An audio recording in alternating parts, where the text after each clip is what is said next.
নমস্কার বন্ধুরা, আবার চলে এলাম একটা নতুন রেসিপি নিয়ে। তো কেমন আছেন সবাই? আশা করি সবাই ভালো আছেন। এই বৃষ্টির দিনে কার না ভালো লাগে মুখরোচক কিছু খেতে, তাই ভাবলাম ঘরে কিছু কাবলি ছোলা ছিল, তা দিয়ে কিছু ভালো বানানো যাক। আর ভাবতে ভাবতেই মাথায় একটা নতুন রেসিপির আইডিয়া খুঁজে পেলাম। সেই আইডিয়াটা কি তা পুরো ভিডিওটা দেখলেই বুঝতে পারবেন। তো কথা কম কাজ বেশি, চলুন শুরু করা যাক। প্রথমে একটা প্রেসার কুকারে 2 কাপ জল দিয়ে দেবো।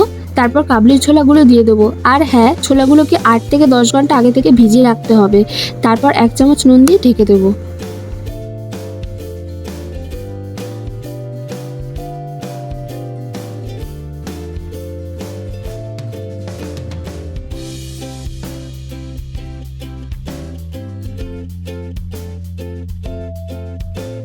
তারপর সিটি আসার জন্য কিছুক্ষণ ওয়েট করব। 4 থেকে 5টা সিটি পড়লেই নামিয়ে নেব।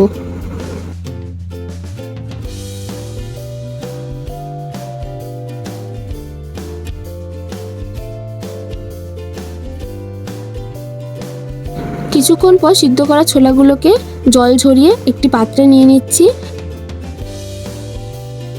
এর মধ্যে রসুন ও লঙ্কা বাটা, 1 চামচ নুন, 1 চামচ হলুদ গুঁড়ো, 1 চামচ জিরে গুঁড়ো, 1 চামচ ধনে গুঁড়ো, 1 চামচ লঙ্কা গুঁড়ো, 50 গ্রাম বেসন ও 5 থেকে 6 চামচ কর্নফ্লাওয়ার দিয়ে দিয়েছি।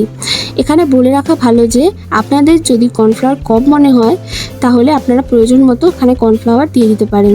তারপর 1 চামচ চিনি ও প্রয়োজন মতো জল দিয়ে দিচ্ছি।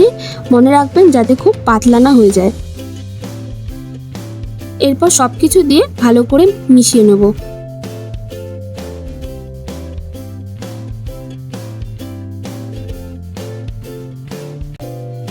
দেখুন ব্যাটারটা ঠিক এরকম দেখতে হবে। এবার ভাজার পালা। কড়াইতে বেশ কিছুটা পরিমাণ তেল গরম করে নিয়েছি। এই ব্যাটারে মাখানো কাবলি ছোলাগুলোকে কড়াইতে ছেড়ে দেবো।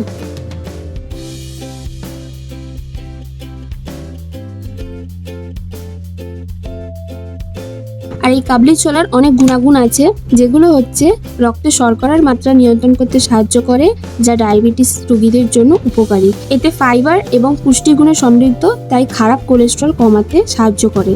উচ্চ ফাইবার এবং প্রোটিন কন্টেন্ট ওজন কমাতে সাহায্য করে।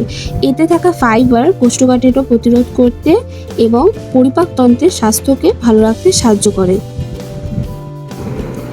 দেখুন ঠিক এইরকম গোল্ডেন ব্রাউন হলেই আমরা তুলে নেব। ব্যাস তৈরি আপনাদের প্রিয় কাবলি ছোলার পকোড়া। এবার শুধু পরিবারের সাথে ভাগ করে খাওয়ার পালা। দেখলেন তো কি সহজেই তৈরি করা যায় সামান্য কিছু উপকরণ দিয়ে। তো যান তৈরি করে বাড়ির সবার সাথে সন্ধ্যের খাবারে এই রেসিপিটা খান।